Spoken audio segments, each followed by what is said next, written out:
is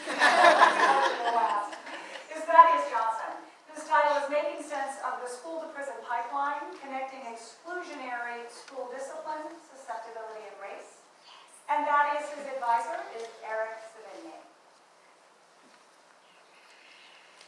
Over 80% of U.S. schools use some form of exclusionary discipline.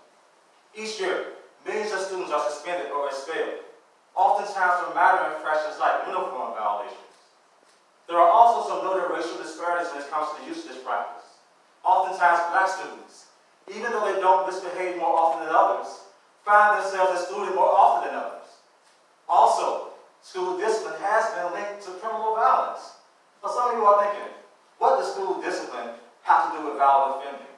Well, if we turn to the crime literature, we'll see that harsh school punishment was considered to be demeaning, high in magnitude, unfair, arbitrary, and discriminatory, can evoke negative emotions and feelings of anger and hostility, which often manifest themselves in the form of violence as a way of relief. But importantly, not all excluded youth go on to become violent offenders.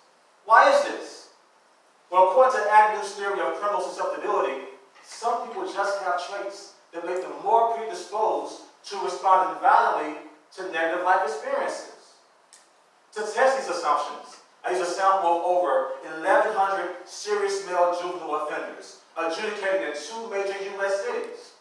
We also used 3 years of data accounting for various risk factors such as gang membership, hostility, and also prior offending. And what our analysis revealed was that in itself, it's not just exclusionary discipline that leads to violence.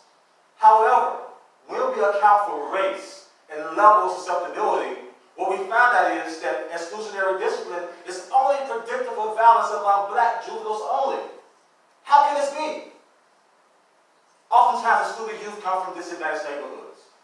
In these communities, education represents one of the few legitimate ways out. So we take this away from them and push them on the streets. It serves as a proverbial straw that sets them off on a dangerous life course. So what can we do? I'm so glad you asked.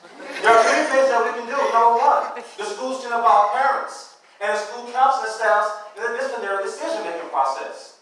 Number 2, we can conduct risk needs assessments, much like we do with prisoners, to identify which students are more likely to respond negatively to exclusionary discipline. And number 3, we can realign our disciplinary policies, much like the Fulton County School District did right here in the state of Georgia, moving from a 3-tier system to a 4-tier system, so students who commit minor infractions like those uniform violations can no longer be caught up in the school-to-prison pipeline. In the end, when schools make decisions about disciplining our youth, they need to make sure that they are doing good and not doing any harm to them. Thank you all so much.